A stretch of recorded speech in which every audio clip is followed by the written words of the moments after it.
Brad Keselowski says no practice is not working for the Cup Series. Coming up next.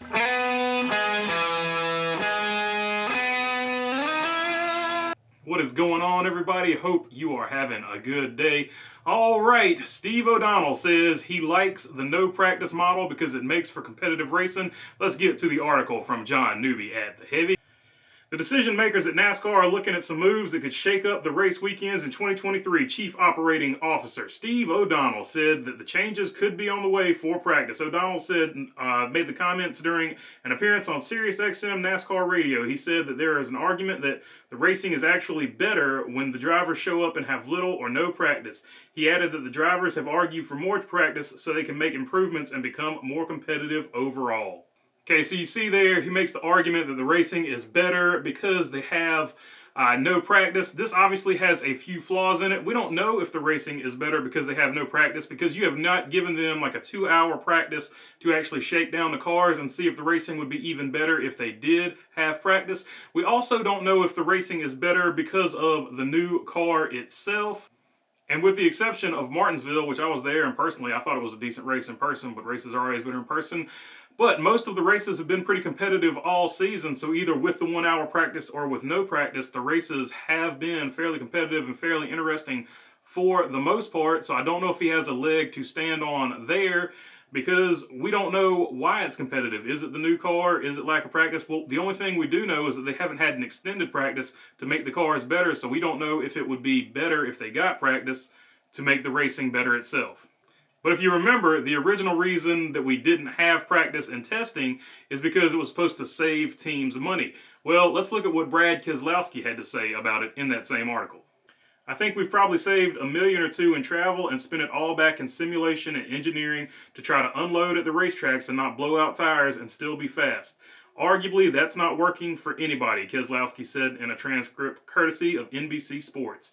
It's definitely time for a deep dive and look back at the weekend schedules and practice and qualifying formats. So there you see Brad Keselowski's take on it, and I think he brings up some very good points. The first point is, once you've got X amount of money coming into a race team, you're not all of a sudden going to say, hey, well, we don't have practice or whatever anymore. You guys can stop giving us as much sponsor money. We don't want any more money. You know, life doesn't work like that. Once you start making X amount of money, you're going to want to keep making X amount of money or more. So saving money in that aspect of it, they just took that money that they were testing with and practicing with, and they reinvested it in engineering. So it's still costing the exact same amount of money to run a cup team. And this has always been an argument I've had. I don't care what rule you make to try to make teams save money.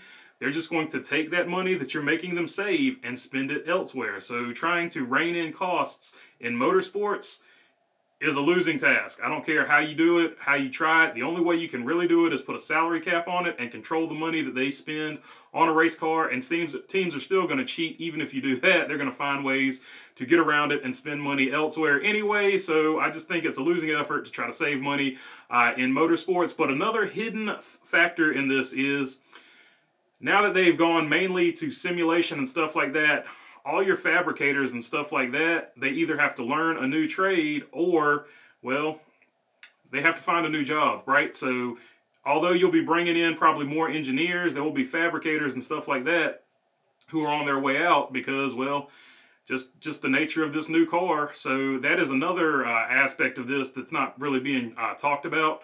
And the final thing I wanted to look at in that Brad Keselowski quote is, it's time to look at qualifying and practice formats. That is basically him saying, look, we need to have practice and we need to have some type of testing in the future, because let's be honest, the reason these tires are blowing, it's partially on Goodyear, it's partially on NASCAR, but it is 100% because these guys don't have any practice laps with these tires. They don't know exactly how hard they can push them, and let's just be honest with it, they're going to push them to try to get as much speed as possible, and it might simulate one way and say, hey, you can go really fast and the tires will last, but we're seeing on the racetrack that simulation data is off because they are blowing tires left and right, especially left rears.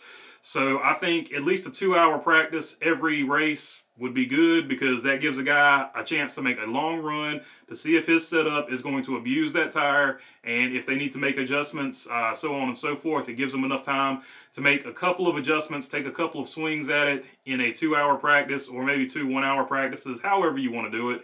I think that is the most logical thing to do, and that's what they should do going forward. All right, if you've made it this far, feel free to subscribe. I really would appreciate it. It really helps out the channel a lot. They slow rolled my last video, I guess because of the topic I was talking about, so go back and watch that. That would really help the channel as well. I hate to beg and ask like that, but it got more comments than the previous video, which got 10 times as many views. So I know people want to see it, but YouTube's not promoting it. Apparently, I just don't even know what I can say anymore on the channel. So it is what it is. I would appreciate it if you go back and watch it. Let YouTube know that you want to see my videos. And other than that, peace.